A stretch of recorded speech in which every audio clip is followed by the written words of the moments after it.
আজকে প্রথমেই আমরা জানবো বাষ্পীয় চাপ কাকে বলে, তারপরে জানবো সম্পৃক্ত বাষ্প কাকে বলে বা স্যাচুরেটেড ভ্যাপার কাকে বলে, তাছাড়া জানবো অসম্পৃক্ত বাষ্প বা আনস্যাচুরেটেড ভ্যাপার কাকে বলে, সে ব্যাপারগুলো জানবো। তো প্রথমেই বাষ্পীয় চাপ কাকে বলে। তো কোনো একটি বদ্ধ পাত্রের মধ্যে জল সংগ্রহ করে বা বদ্ধ জায়গায় জল থাকে, সেই জলকে যদি উত্তপ্ত করা হয় বা উত্তপ্ত হয়, সেই জল জলীয় বাষ্প আকারে উপরের দিকে ওঠে এবং বদ্ধ জায়গার ফলে সেই জলীয় বাষ্প বা বাষ্প ক্রমাগত বিভিন্ন দেওয়ালে চাপ দেয়। এই চাপকে বলা হয় বাষ্পীয় চাপ। ঠিক আমরা এখানে দেখব, এখানে একটি পাত্র রয়েছে, বিকার রয়েছে, তাতে উত্তপ্ত করা হচ্ছে, তাপ প্রয়োগ করা হচ্ছে। এখানে তাপ প্রয়োগ করা হচ্ছে, তাপ প্রয়োগ করলে প্রয়োগ করা মাত্রই জলটা জলীয় বাষ্পে পরিণত হচ্ছে, হালকা হয়ে উপরের দিকে ওঠার চেষ্টা করছে। এই আমরা দেখতে পাচ্ছি উপরের দিকে উঠছে, উপরের দিকে উঠে উপরের বদ্ধ জায়গাটা জলীয় বাষ্প দ্বারা সম্পৃক্ত হয়ে গেলে, অর্থাৎ ভর্তি হয়ে গেলে, ফাঁকা জায়গাটি জলীয় বাষ্প দ্বারা ভর্তি হয়ে গেলে কিছু কিছু জলীয় বাষ্প ঘনীভূত হয়ে, অর্থাৎ জলীয় বাষ্প থেকে বাষ্পীয় অংশ থেকে জলে পরিণত হলে সেটি ভারী হয়ে নিচের দিকে পড়ে এবং বাকি জলীয় বাষ্পগুলি এই বোতলের বা পাত্রের চারিদিকের দেওয়ালে চাপ সৃষ্টি করে। এই চাপকে বলা হয় বাষ্পীয় চাপ। এরপরে আমরা জানবো সম্পৃক্ত বাষ্প কাকে বলে, অসম্পৃক্ত বাষ্প কাকে বলে, বা স্যাচুরেটেড ভ্যাপার, আনস্যাচুরেটেড ভ্যাপার কাকে বলে। তার আগে আমরা একটা ছোটো গল্প বলবো তোমাদের মনে রাখার জন্য, তাহলে সেই জিনিসটা আরও পরিষ্কারভাবে মনে থাকবে। ধরো একটা বাড়িতে কেউ একজন আত্মীয় এসছে, এতগুলো চকলেট নিয়ে এসছে। এবার তুমি তার কাছে গেছো, গিয়ে তোমাকে চকলেট দেওয়ার কথা বলেছে, তুমি তো আর কোনো পাত্র বা কিছু নিয়ে যাওনি, তুমি খালি হাতে গেছো। তাহলে খালি হাতে চকলেট নিতে গেলে তোমাকে কী করতে হবে, এইভাবে হাতটা আমরা করতে পারি।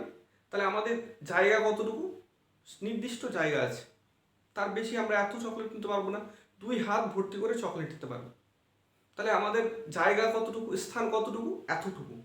এর মধ্যে তুমি হাত বলে চকলেট দাও, সে হাত ভর্তি করে চকলেট দিয়েছে। চকলেট যে দিল, তাহলে তোমার হাত চকলেট ভর্তি হয়ে গেছে, তোমার হাতে চকলেট ভর্তি। এই অবস্থাকে বলা হবে সম্পৃক্ত চকলেট। সম্পৃক্ত চকলেট মানে কি, হাতে যতটা পরিমাণ চকলেট ধরবে বা ধারণ ক্ষমতা আছে ততটুকু ভর্তি করে নেওয়া হয়েছে, তাকে বলা হয় সম্পৃক্ত চকলেট বলবো কি, অর্থাৎ হাতে যতটুকু চকলেট ধরার আছে বা ধারণ ক্ষমতা আছে ততটুকু ভর্তি হয়ে গেছে। এবার যদি এরকম হয় যে তুমি যার কাছে গেছো তার কাছে খুবই কম পরিমাণে চকলেট ছিল, এত বড় আমি হাত ওপেন করেছি, আমাকে মাত্র 5টা চকলেট দিয়েছে, তাহলে হাতটা পুরো খালি থাকবে। তাহলে হাতে যতগুলো চকলেট ধরতো ততগুলো চকলেট কিন্তু নেই, তার চেয়ে কম চকলেট আছে।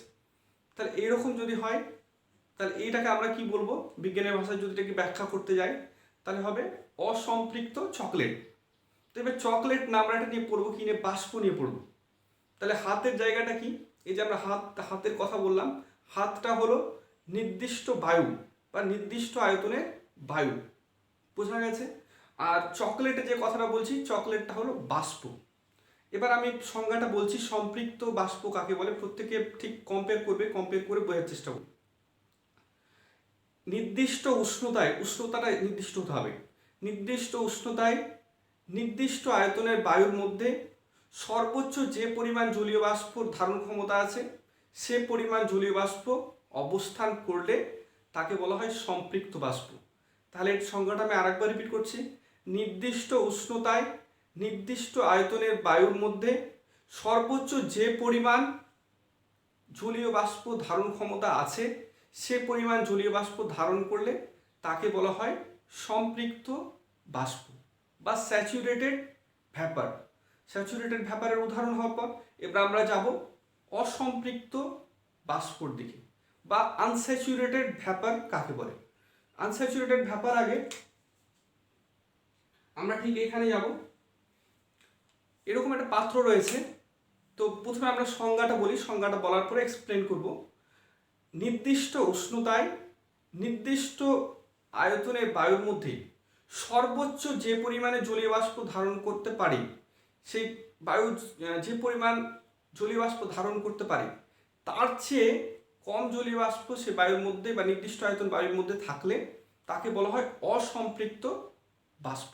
এটা আমি আরেকবার বলছি, নির্দিষ্ট উষ্ণতায় নির্দিষ্ট আয়তনের বায়ুর মধ্যে সর্বোচ্চ যে পরিমাণ জলীয় বাষ্প ধারণ করতে পারে বা ধারণ হতে পারে তার চেয়ে কম জলীয় বাষ্প ধারণ থাকলে বা অবস্থান করলে তাকে বলা হয় অসম্পৃক্ত বাষ্প বা আনস্যাচুরেটেড ভ্যাপার।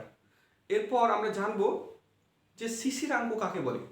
শিশিরাঙ্ক, তাহলে আমাদের স্যাচুরেটেড ভ্যাপার, সম্পৃক্ত বাষ্প কাকে বলে, অসম্পৃক্ত বাষ্প কাকে বলে জানা হয়েছে। এরপর আমরা জানবো শিশিরাঙ্ক কাকে বলে। শিশিরাঙ্ক কাকে বলে, শিশিরাঙ্ক যদি আমরা বুঝতে যাই এক লাইনে বুঝবো কি, যে শিশিরাঙ্ক হলো একটা নির্দিষ্ট তাপমাত্রা বা উষ্ণতা। তাহলে এটা আমি সংজ্ঞাটা বলছি, তারপরে এক্সপ্লেনেশনে যাব। বলা হচ্ছে যে উষ্ণতায় নির্দিষ্ট আয়তনের বায়ুর মধ্যে সর্বোচ্চ জলীয় বাষ্প অবস্থান করে সে নির্দিষ্ট উষ্ণতাকে শিশিরাঙ্ক বলা হয়। তাহলে যে নির্দিষ্ট উষ্ণতায় নির্দিষ্ট আয়তন বায়ুর মধ্যে সর্বোচ্চ পরিমাণ জলীয় বাষ্প অবস্থান করে সেই নির্দিষ্ট উষ্ণতাকে বলা হয় শিশিরাঙ্ক। এটাকে একটু ভেঙে এক্সপ্লেন করছি। ধরা যাক একটি বোতল রয়েছে, একটি জার রয়েছে, এটি হলো নির্দিষ্ট আয়তন বিশিষ্ট একটি পাত্র। এই পাত্রতে জল আছে, এই পাত্রতে জায়গা খালি কতটুকু, এতটুকু। তাহলে এতটুকু জলীয় বাষ্প এখানে ধারণ করতে পারে। তাহলে এতটুকু জলীয় বাষ্প ভর্তি হয়ে গেছে। কত ডিগ্রি উষ্ণতায় ভর্তি হয়েছে?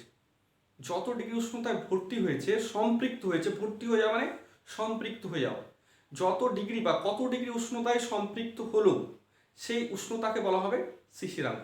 শিশিরাঙ্ক সংখ্যাটা আরেকবার বলছি, বলার পরে আমরা নেক্সট আর্দ্রতার মধ্যে যাব। যে নির্দিষ্ট উষ্ণতায় নির্দিষ্ট আয়তন বায়ুর মধ্যে সর্বোচ্চ পরিমাণে জলীয় বাষ্প অবস্থান করে সে বায়ুকে সম্পৃক্ত করে বা সম্পৃক্ত বাষ্প হিসেবে থাকে, সেই নির্দিষ্ট উষ্ণতাকে বলা হবে শিশিরাঙ্ক। এরপর আর্দ্রতা। আর্দ্রতা কাকে বলে? আর্দ্রতার ব্যাপারটি আমরা খুব শুনেছি, কিন্তু এই ব্যাপারে ক্লিয়ার কনসেপ্ট নেই। আজকে আর্দ্রতার ব্যাপার সম্পর্কে আমরা প্রথমে আমি এক লাইনে একটা সংজ্ঞা বলবো, তারপরে এক্সপ্লেনেশনে যাব। আর্দ্রতা মানে হলো যে বায়ুর মধ্যে কি পরিমাণে জলীয় বাষ্প রয়েছে তাকেই বলা হয় আর্দ্রতা। জলীয় বাষ্প কি বেশি রয়েছে না কম রয়েছে, সম্পৃক্ত রয়েছে না অসম্পৃক্ত রয়েছে। একটা নির্দিষ্ট জায়গায় বায়ুর মধ্যে সেই বায়ুটা জলীয় বাষ্প দ্বারা সম্পৃক্ত না অসম্পৃক্ত, অর্থাৎ সেই অঞ্চলে যত পরিমাণ জলীয় বাষ্প ধরবে ঠিক তত পরিমাণ জলীয় বাষ্প আছে না তার চেয়ে কম আছে, সেই ব্যাপারটি হলো আর্দ্রতা। তাহলে আর্দ্রতা কাকে বলে যদি বুঝতে যাই কি হবে, যে আর্দ্রতা হলো কোনো একটি নির্দিষ্ট আয়তনের বায়ুর মধ্যে কি পরিমাণে জলীয় বাষ্প রয়েছে তাকে বলা হয় আর্দ্রতা। এবার একটা উদাহরণের মধ্যে আমরা যাব। বর্ষাকাল সম্পর্কে আমরা প্রত্যেকে জানি, বর্ষাকালে প্রচুর জল থাকে, গরমও থাকে। তো সেই বর্ষাকালে বাতাসে বা বায়ুতে জলীয় বাষ্পের পরিমাণ থাকে সর্বাধিক, সবচেয়ে বেশি জলীয় বাষ্প থাকে। তাহলে যখন বর্ষাকাল হয় তখন আমাদের বায়ু অঞ্চলে বা আমাদের সে বায়বীয় অঞ্চলে সর্বাধিক পরিমাণ জলীয় বাষ্প থাকে, মানে বায়ুতে সর্বাধিক পরিমাণ জলীয় বাষ্প থাকে। যখন এরকম অবস্থা থাকে তখন আমরা বলবো যে আর্দ্রতা বেশি আছে। আর্দ্রতা বেশি আছে মানে কি, বায়ুতে বা বাতাসে জলীয় বাষ্পের পরিমাণ বেশি আছে। ঠিক বর্ষাকাল থেকে বেরিয়ে শীতকালে চলে যাই আমরা। শীতকালে কি ঘটনা ঘটে? শীতকালে প্রত্যেকেই জানি যে জলের পরিমাণ খুব কম থাকে, উষ্ণতাও কম থাকে। তাহলে উষ্ণতা যদি পরিবেশের উষ্ণতা কম থাকে তবে সেক্ষেত্রে জলীয় বাষ্পটাও কম উৎপন্ন হবে। এবার শীতকালে কিন্তু বায়ুতে জলীয় বাষ্প কম থাকে, মানে বায়ুতে যতটা জলীয় বাষ্প ধারণ ক্ষমতা আছে, রাখার ক্ষমতা আছে, তার চেয়ে কম জলীয় বাষ্প থাকে। তাহলে কম জলীয় বাষ্প থাকলে তখন কি বলা হবে? তখন বলা হবে যে আর্দ্রতা কম আছে। অর্থাৎ বর্ষাকালে আর্দ্রতা বেশি, এই কথাটির অর্থ বোঝায় যে বায়ুতে যে পরিমাণ জলীয় বাষ্প থাকা দরকার তা ততটাই বায়ুতে জলীয় বাষ্প আছে বা তার চেয়ে বেশি আছে। আর শীতকালে কি, বায়ুতে জলীয় বাষ্পের পরিমাণটা কম আছে। অর্থাৎ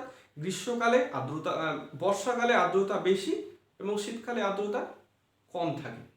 এরপর আরেকটি উদাহরণের মধ্যে যাব।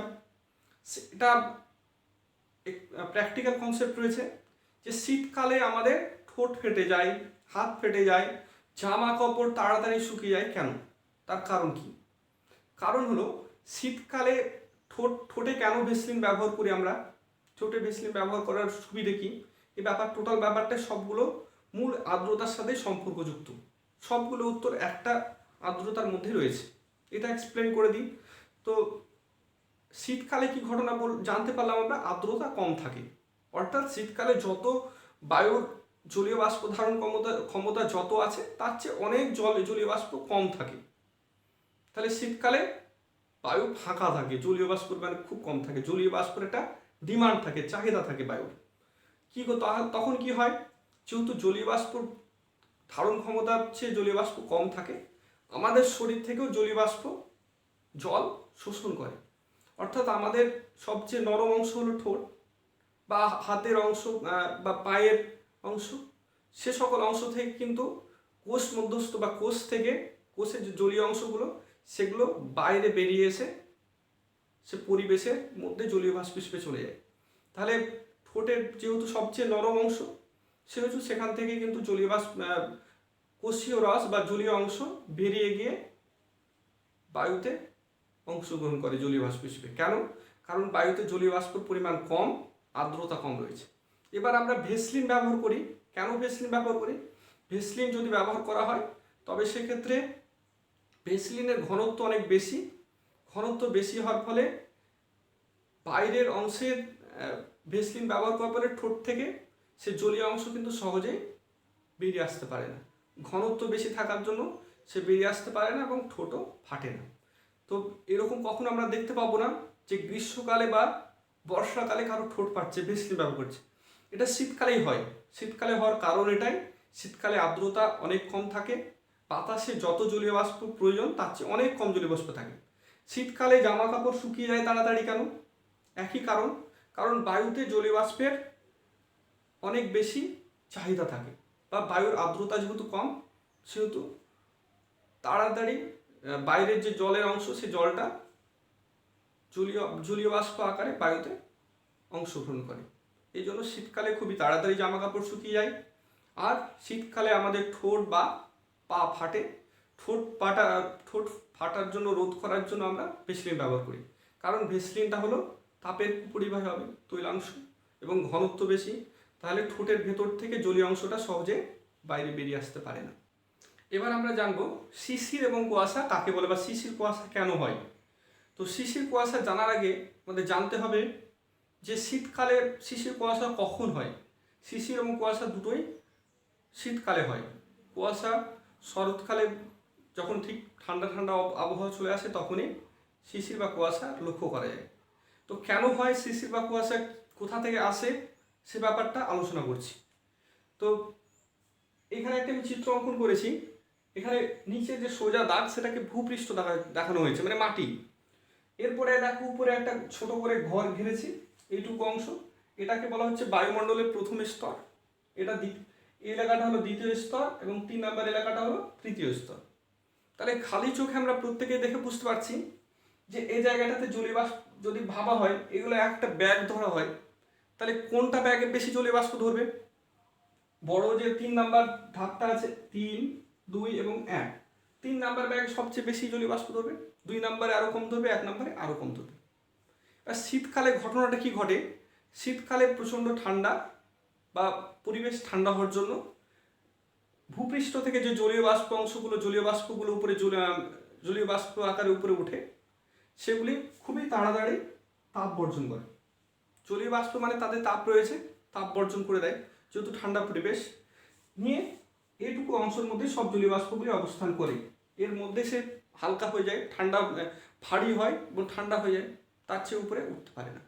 তাহলে এইটুকু অংশের মধ্যে সমস্ত জলীয় বাষ্পগুলি ভর্তি থাকে। তাহলে যেহেতু সমস্ত জলীয় বাষ্পগুলো এইটুকু অংশের মধ্যে রয়েছে, অর্থাৎ ভূপৃষ্ঠ সংলগ্ন বায়ুমণ্ডল শীতল হওয়ার জন্য জলীয় বাষ্প দ্বারা সম্পৃক্ত হয়, ভর্তি হয়ে যায়। তো জলীয় বাষ্প দ্বারা সম্পৃক্ত যদি ভূপৃষ্ঠ সংলগ্ন বায়ুস্তর বা বায়ুমণ্ডল যদি সম্পৃক্ত হয়ে যায় জলীয় বাষ্প দ্বারা, তাহলে সেক্ষেত্রে কি হবে? জলীয় বাষ্পগুলি তার পরের ধাপে ঘনীভূত হতে শুরু করবে। ঘনীভূত তার মানেটা কি? ঘনীভূত মানে হলো গ্যাসীয় অবস্থা থেকে তরল অবস্থায় রূপান্তরিত হওয়ার ঘটনা। তাহলে এই জলীয় বাষ্পগুলি যখন বায়ুমণ্ডল দ্বারা সম্পৃক্ত হয়ে যায়, সম্পৃক্ত হওয়ার পর ঘনীভূত হতে শুরু করে। ঘনীভূত হওয়ার পরে বিভিন্ন ঘাস, তারপরে গাছের পাতা, গাছের ডগায় জলের বিন্দু আকারে জমতে থাকে। এই জলের বিন্দুকে বলা হয় শিশির। শিশির মানে তাহলে কি বোঝা গেল? ভূপৃষ্ঠ সংলগ্ন বা ভূপৃষ্ঠের কাছাকাছি অংশের আবহাওয়া বা বায়ুমণ্ডল খুবই ঠান্ডা হওয়ার জন্য বা শীতল হওয়ার জন্য জলীয় বাষ্প সেই অংশে সেই বায়ুমণ্ডল দ্বারা সম্পৃক্ত হয়ে যায়, অর্থাৎ ভর্তি হয়ে যায়। সম্পৃক্ত হওয়ার পর সেই জলীয় বাষ্পগুলি ঘনীভূত হয়ে গাছ, ঘাস বা গাছের ডগায় বিন্দু আকারে অবস্থান করে। এই হলো শিশির। এরপরে আমরা যাব কুয়াশা। কুয়াশারও ধারণা একই রকম। এখানে আমরা কি দেখলাম? যে জলীয় বাষ্পগুলি ঘাস বা পাতা বা গাছের ডগার উপরে বিন্দু আকারে জল ধারণ করে। তাহলে গাছের উপরে বা পাতার উপরে বা ঘাসের উপরে, ঘাসের ডগায় জলের বিন্দু আকারে থাকে, একে বলা হয় শিশির। কুয়াশা কাকে বলে? কুয়াশার ক্ষেত্রে কি হয়? শরৎকালের শেষে এবং শীতকালের শুরুতে যখন জলীয় বাষ্পগুলি যখন শীতল পরিবেশটা কিছুটা আসতে শুরু করে, তখন সেই জলীয় বাষ্প ভূপৃষ্ঠ থেকে উঠে ঠিক দ্বিতীয় স্তরে যায়। এই স্তর বেরিয়ে দ্বিতীয় স্তরে যায়। অর্থাৎ বলতে গেলে কি হবে? ভূপৃষ্ঠ সংলগ্ন বেশ কিছুটা স্থান জুড়ে বায়ুমণ্ডল দ্বারা জলীয় বাষ্প সম্পৃক্ত হয়। তাহলে ভূপৃষ্ঠ সংলগ্ন এরিয়া, অর্থাৎ কিছুটা বেশি জায়গা, ভূপৃষ্ঠ সংলগ্ন কিছুটা বিস্তৃত অঞ্চল জুড়ে পরিবেশ বা বায়ুমণ্ডল শীতল অবস্থায় থাকে এবং সে অংশে জলীয় বাষ্প সে পরিবেশ দ্বারা বা সেই বায়ুমণ্ডল দ্বারা সম্পৃক্ত হয়। সম্পৃক্ত হয়ে পরিবেশে থাকা বা বায়ুমণ্ডলে থাকা বিভিন্ন ধূলিকণা বা অন্য কণার গায়ে সেই জলীয় বাষ্প জলের আকারে অবস্থান করে এবং সে বিভিন্ন ধূলিকণা বা বিভিন্ন আদার্স অন্যান্য কণাগুলির উপর জলীয় বাষ্প জল আকারে অবস্থান করে এবং ধূলিকণার সাথে সাথে ভাসতে থাকে। এই অবস্থাকে বলা হয় কুয়াশা। তাহলে কুয়াশা শিশিরের মধ্যে মূল পার্থক্য কী পাওয়া গেল? শিশির ক্ষেত্রে দেখা গেল যে খুবই বায়ুমণ্ডলের ভূপৃষ্ঠ সংলগ্ন বা ভূপৃষ্ঠের কাছাকাছি বায়ুমণ্ডল ঠান্ডা হয়ে যায়, শীতল হয়ে যায়, যার ফলে সেখানে জলীয় বাষ্প বায়ুমণ্ডল দ্বারা সম্পৃক্ত হয় এবং সেই জলীয় বাষ্প ঘাসের ডগায় বা গাছের পাতায় বা গাছের ডগায় অবস্থান করে জলের বিন্দু আকারে, তাকে শিশির বলা হয়। কুয়াশার ক্ষেত্রে কি দেখা গেল? কুয়াশার ক্ষেত্রে দেখা গেল যে একটু বৃহৎ অঞ্চলের ভূপৃষ্ঠের সংলগ্ন একটু বৃহৎ অঞ্চলের বা একটু বেশি অঞ্চল জুড়ে পরিবেশ বা বায়ুমণ্ডল শীতল বা ঠান্ডা হলে সেই বায়ুমণ্ডল জলীয় বাষ্প দ্বারা সম্পৃক্ত হলে সেই জলীয় বাষ্প ঘনীভূত হয়ে বিভিন্ন ধরনের ধূলিকণা বা অন্যান্য পদার্থের কণা গায়ে জল আকারে অবস্থান করে এবং বাতাসে ভাসতে থাকে ধূলিকণার সাথে, একে বলা হয় কুয়াশা। এবার আমরা জানবো জলের ব্যতিক্রান্ত প্রসারণ, বা যাকে ইংলিশে বলা হয় অ্যানোমালাস এক্সপ্যানশন অফ ওয়াটার, অর্থাৎ জলের অস্বাভাবিক প্রসারণ। প্রসারণ মানে অস্বাভাবিক বৃদ্ধি, মানে অন্যান্য পদার্থ যেভাবে বৃদ্ধি পায় বা যেভাবে প্রসারণ ঘটে, জলের প্রসারণটা কিন্তু ভিন্ন বা আলাদা। সে অস্বাভাবিকতা বা অ্যানোমালাস এক্সপেনশনটা কী রয়েছে ওয়াটারে, সেটা আমরা জানবো এবার। তো জলের প্রথমে আমরা জেনারেল আয়তন ব্যাপারটা একটু জানবো এবং ঘনত্ব ব্যাপারটা জানবো। যে কোনো তরল পদার্থে যদি আমরা তাপ প্রয়োগ করি তবে সেই তরল পদার্থের উষ্ণতা বৃদ্ধি পায়। যে কোনো তরল পদার্থে তাপ প্রয়োগ করা হলে তার উষ্ণতা বৃদ্ধি পায়। তাপ যদি নিষ্কাশন করা হয় তাহলে উষ্ণতা হ্রাস পায়। এবার দ্বিতীয় যে ঘটনাটা আমি বলবো, যে কোনো তরল পদার্থের যখন তাপ প্রয়োগ করা হয়, তাপ প্রয়োগ করা হলে সেই তরলটি কিন্তু আয়তনে বৃদ্ধি পায়, আয়তন বাড়ে এবং ঘনত্ব কমে। এটা যে কোনো তরল পদার্থের ক্ষেত্রে প্রযোজ্য। তাহলে কোনো একটি তরল পদার্থে তাপ প্রয়োগ করা হলে তার আয়তন বাড়ে এবং ঘনত্ব কমে, এটাই হলো স্বাভাবিক নিয়ম। তবে জলের ক্ষেত্রে ব্যতিক্রমী ঘটনা ঘটে একটি নির্দিষ্ট সময় বরাবর। সেই নির্দিষ্ট সময়টা কি? সেই নির্দিষ্ট সময়টা হলো 0 ডিগ্রি সেলসিয়াস উষ্ণতা থেকে শুরু করে 4 ডিগ্রি সেলসিয়াস উষ্ণতা পর্যন্ত কি ঘটনা ঘটে সে আমরা ব্যাপারটা দেখব। আমি এখানে লিখেছি, তোমরা প্রত্যেকে দেখতে পাচ্ছ 0 ডিগ্রি সেলসিয়াস, 1 2 3 4 ডিগ্রি সেলসিয়াস উষ্ণতা। এবার যদি কোনো নির্দিষ্ট পরিমাণ জলকে আমরা ঠিক এই জায়গাটা এনে তাতে তাপ প্রয়োগ করি,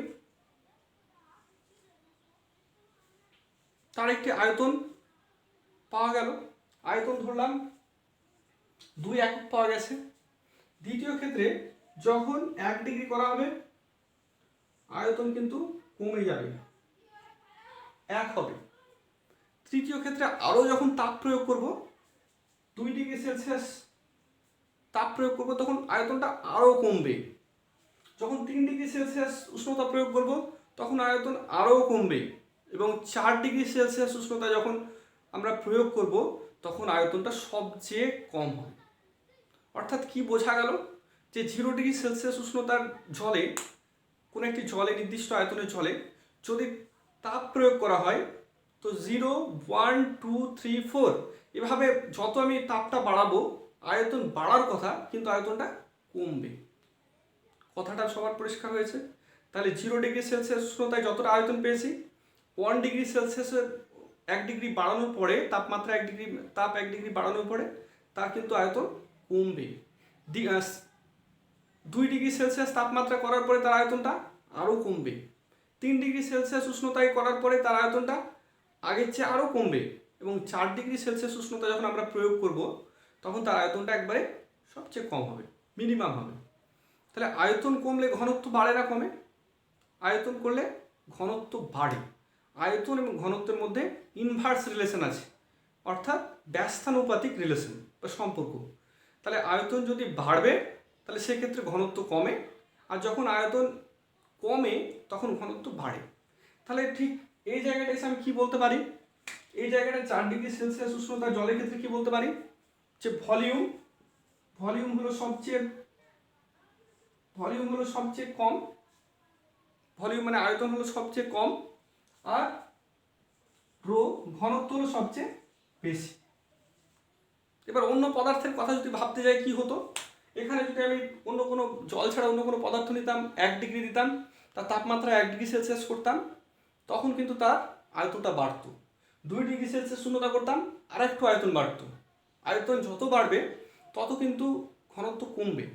3 ডিগ্রি সেলসিয়াস যদি অন্য জল ছাড়া অন্য কোনো পদার্থে প্রয়োগ করতাম তাহলে আয়তনটা আরও বেশি বাড়তো। 4 ডিগ্রি সেলসিয়াসে আয়তন আরও বাড়তো। কিন্তু জলের ক্ষেত্রে কি ঘটনা ঘটলো, জলের ক্ষেত্রে 0 ডিগ্রি সেলসিয়াস উষ্ণতা থেকে 1 ডিগ্রি সেলসিয়াস উষ্ণতা যখন তাপমাত্রা করলাম তার আয়তন কিন্তু কমে গেল। 2 ডিগ্রি সেলসিয়াস উষ্ণতা করলাম, আরও কমলো। 3 ডিগ্রি সেলসিয়াস উষ্ণতা করলাম, আরও কমলো। এবং 4 ডিগ্রি সেলসিয়াস উষ্ণতায় কিন্তু আয়তন সবচেয়ে বা সর্বনিম্ন হলো। তাহলে আয়তন সর্বনিম্ন মানে ঘনত্ব সর্বোচ্চ হবে। তাহলে আয়তন যখন সবচেয়ে কম, ঘনত্ব তখন সবচেয়ে বেশি হবে। তাহলে 4 ডিগ্রি সেলসিয়াস উষ্ণতায় জলের আয়তন থাকে সর্বনিম্ন আর ঘনত্ব থাকে সর্বোচ্চ। এটি হলো একটি ব্যতিক্রান্ত প্রসারণ, শুধুমাত্র এটি জলের ক্ষেত্রে প্রযোজ্য হয়। এই জন্য টপিকটা বলা হয়েছে যে জলের ব্যতিক্রান্ত প্রসারণ বা অ্যানোমালাস এক্সপেনশন অফ ওয়াটার। তাই অ্যানোমালাস এক্সপেনশন অফ ওয়াটার মানে কি, এটা আরেকটা প্রশ্ন হয় যেটা আমরা আগে পরিমাপ চ্যাপ্টারেও পড়েছি, যে জলের আয়তন পরিমাপ করতে গিয়ে বা জলের আয়তন বর্ণনা করতে গিয়ে কেন 4 ডিগ্রি সেলসিয়াস উষ্ণতা কথা উল্লেখ করা হয়। কারণ কি, কারণ হলো যে 4 ডিগ্রি সেলসিয়াস উষ্ণতায় জলের আয়তন থাকে সর্বনিম্ন বা সবচেয়ে কম, এবং ঘনত্ব থাকে সর্বাধিক। এই জন্য জলের আয়তনের ক্ষেত্রে কিন্তু আমরা 4 ডিগ্রি সেলসিয়াস উষ্ণতা ব্যবহার করি, এটা হলো তার কারণ। আর অ্যানোমালাস এক্সপেনশন অফ ওয়াটার বা ব্যতিক্রান্ত প্রসারণ জলের, সেটা কিভাবে কি বুঝলাম, যে নির্দিষ্ট পরিমাণ জলে 0 ডিগ্রি সেলসিয়াস উষ্ণতায়, এবার আমরা একটা ড্রয়িং করে নিই আর একটু সুবিধা হবে। এই একটি পাত্র রয়েছে, দুটি পাত্র, 3টি, 4টি এবং 5টি পাত্রতে সম পরিমাণ এই পাত্রতে জল নিয়েছি। এই পাত্রটিতে জল ভর্তি করা হয়েছে। এবারে আমি এই পাত্রের তাপমাত্রা হলো 0 ডিগ্রি সেলসিয়াস উষ্ণতা। এবার তাদের তাপমাত্রা বাড়ানো হয়েছে, তাপমাত্রা বাড়িয়ে কত করা হয়েছে, 1 ডিগ্রি সেলসিয়াস করা হয়েছে। তাহলে তাপমাত্রা যখন বাড়ালাম, জলের প্রসারণ বাড়া উচিত, জলের প্রসারণ বাড়া উচিত মানে আয়তন বাড়া উচিত, কিন্তু আয়তন এখানে এই পাত্রে আয়তন কিন্তু কমে যাবে। এতটা থাকা উচিত ছিল সমান, কিন্তু এতটা হয়ে গেছে। তাহলে আয়তন যখন কমলো ঘনত্ব বাড়লো। তৃতীয় পাত্রে এখানে আমি 2 ডিগ্রি সেলসিয়াস উষ্ণতা করেছি। 3 নম্বর পাত্রে তার উষ্ণতা করেছি, তাপমাত্রা করেছি 2 ডিগ্রি সেলসিয়াস। সেখানে আমি কি দেখলাম,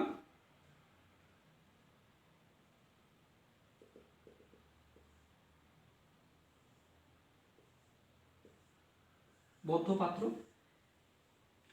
তার আয়তন আরো কমে গেল। যখন তাপমাত্রা বাড়ালাম তখন আয়তন কিন্তু আরো কমে গেছে। এতটুকু থাকা উচিত ছিল, এই সমান থাকা উচিত ছিল, কিন্তু জলের লেভেল কমে গেছে, আয়তন কমেছে। মানে নিশ্চয় আয়তন যখনই কমেছে পারদটা ঘনত্ব তার বেড়েছে। এই ক্ষেত্রে আমি 3 ডিগ্রি সেলসিয়াস উষ্ণতা তাপমাত্রা করলাম, দেখলাম আয়তন আরো কমে গেছে। থাকা উচিত ছিল কতটা, এতটা, এতটা কমে গেল, এতটা পরিমাণ আয়তন কমে গেল।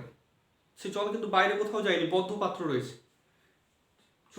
পঞ্চম নাম্বারে তার তাপমাত্রা করলাম 4 ডিগ্রি সেলসিয়াস উষ্ণতা, 4 ডিগ্রি সেলসিয়াস। দেখলাম আয়তন হয়েছে এতটুকু, হওয়া কত উচিত ছিল, এতটুকু। তাহলে তাপমাত্রা বাড়াতে থাকলাম, আয়তন কমতে থাকলো। তবে এর পরে যখন 5 ডিগ্রি সেলসিয়াস উষ্ণতা করবো তখন কিন্তু তার আয়তন বাড়তে থাকবে। 6 ডিগ্রি সেলসিয়াস উষ্ণতা করবো, আয়তন বাড়বে। 7 ডিগ্রি করবো, এরপরে যত তাপমাত্রা বাড়বো আয়তন কিন্তু বাড়তে থাকবে, আর কমবে না।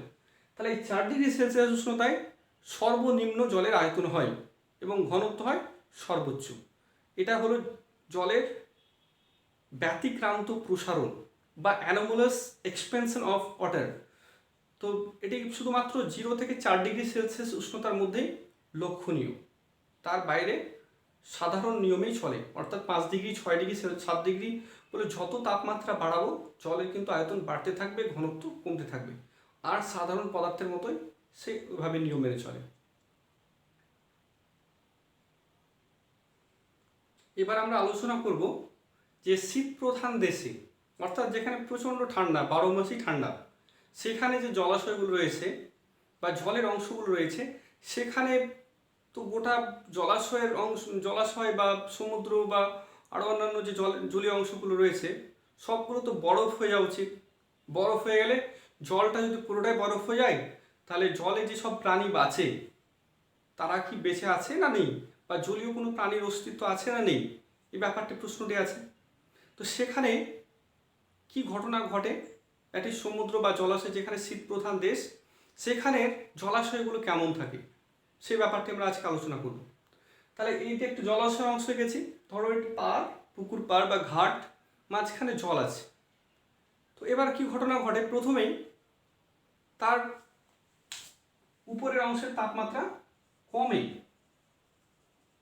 তাপমাত্রা কমে কত হয়, 0 ডিগ্রি সেলসিয়াস উষ্ণতা হয়, 1 ডিগ্রি হয়, 2 ডিগ্রি হয়, 3 ডিগ্রি, 4 ডিগ্রি।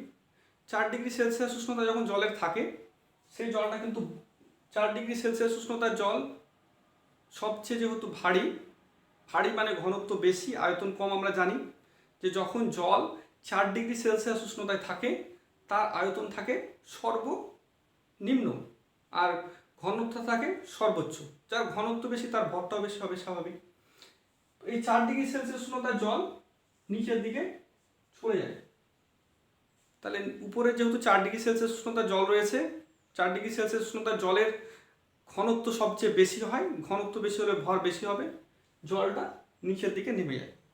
জল নিচের দিকে নামে আর নিচের যে হালকা অংশে জল সেটা উপরে ওঠে। নিচের হালকা অর্থাৎ যেগুলো 1 ডিগ্রি বা 2 ডিগ্রি বা 3 ডিগ্রি বা তার চেয়ে বেশি যেগুলো আছে সেটি 4 ডিগ্রি সেলসিয়াস উষ্ণতার জলের চেয়ে হালকা হবে, সেটি উপরে উঠে যায়।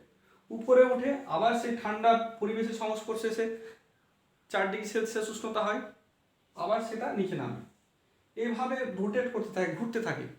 এক সময় গোটা পরিবেশেরই উষ্ণতা 4 ডিগ্রি সেলসিয়াস হয়ে যায়। হওয়ার পর জলের স্তর কিন্তু নেমে যায়, অর্থাৎ জলের স্তরটা ধরো এখানে চলে এসছে, এতটা স্তর ছিল কিন্তু এখন স্তর এসছে এতটা। কেন? 4 ডিগ্রি সেলসিয়াস উষ্ণতা গোটা জলের হয়ে গেলে তার তো আয়তন কমে যায়, আয়তন কমলে জলের স্তরটা নেমে যায়। নামার পর উপরের অংশটি কিন্তু বরফ হতে শুরু করে, জলের উপরের অংশ ঠান্ডা হয়ে বরফ হতে শুরু করে।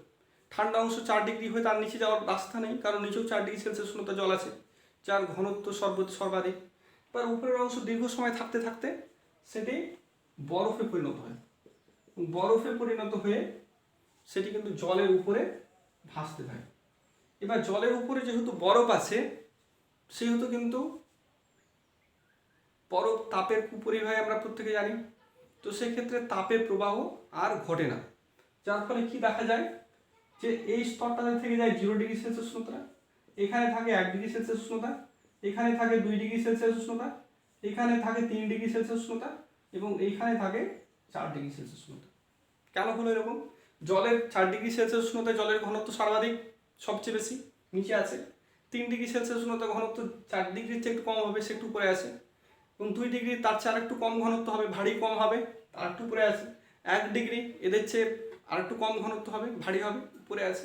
এবং সবচেয়ে উপরের অংশটা 0 ডিগ্রি, যার ঘনত্ব 4 ডিগ্রি থেকে 1 ডিগ্রি পর্যন্ত সবার চেয়ে কম ঘনত্ব, যার ফলে এই অংশটি বরফ আকারে উপরে অবস্থান করবে। অর্থাৎ শীত প্রধান দেশে যে কোনো জায়গায় উপরিতলের অংশটা বরফ, অর্থাৎ উপরে বরফ ভাসতে থাকে, কিন্তু তার নিচের স্তরগুলো কিন্তু জলীয় অংশ বা জল থাকে। কেন জল থাকে সে ব্যাখ্যাটা বললাম। নিচে জল থাকার ফলে 4 ডিগ্রি সেলসিয়াস মধ্যে জল থাকার ফলে এখানে বিভিন্ন ধরনের জলজ জীব, মাছ বা অন্যান্য প্রাণীগুলো এখানে বসবাস করতে পারে। তাহলে এটি হলো এই শীত প্রধান দেশেও কিন্তু জলের যে ব্যতিক্রান্ত প্রসারণ আছে সে ধর্মটা কাজে লাগিয়ে সেখানে প্রাণীগুলি, জলজ প্রাণীগুলি বেঁচে থাকে এবং সেখানেও এই নিয়মটা বা জলের ব্যতিক্রান্ত যে প্রসারণ আছে ধর্ম বা অ্যামিলিয়াস এক্সপেনশন অফ ওয়াটারের যে ধর্মটি আছে সে ধর্মটি মেনে যে কোনো শীত প্রধান দেশে তার নিচের অংশে জল এবং উপর অংশে বরফ ভাসতে থাকে।